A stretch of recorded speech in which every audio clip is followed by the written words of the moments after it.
د کابل ادارې په وخت کې هم دلته په هیواد کې په کابل ښار کې په روزمره ډول له ۳.۵ څخه تر ۴۰۰ پورې جنایي پیښې کېدې په روزمره ډول. الحمدلله په اولو ورځو کې دغه پیښې کمې شوې، تقریبا تر ۱۰-۱۵ پورې راورسېدې د ټول هیواد د کابل ښار په سطحه.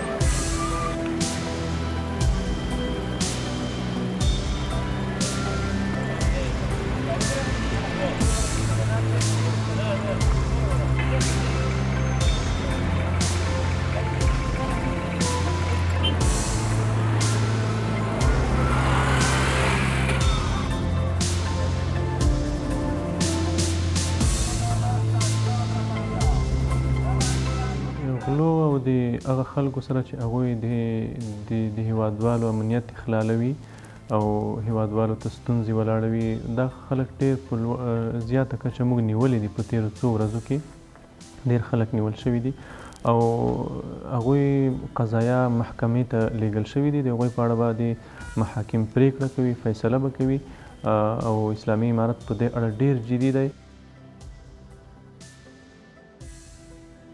او بل خپل کور، اولاد، مور، پلار، ورونه ټول پاتې دي، خویندې را چې پاتې دي، دا د وطن د خلکو خدمت لپاره وتلي یو. نور هم دې ته خوشحاله یم که 5 میاشتې، 10 میاشتې، 1 کال، 2 کاله وخت تېر سي، زه د ما ټول ملګري ډېر کسان په دې حوزه کې اوسي، نور هم دې ته خوشحاله یو. کور هم پرې ایښی ده، ور هم پرې ایښی ده، خویندې ورونه ټول پرې ایښي دي چې د وطن خدمت په ښه معنا باندې په صحیح طریقه یې وکړو.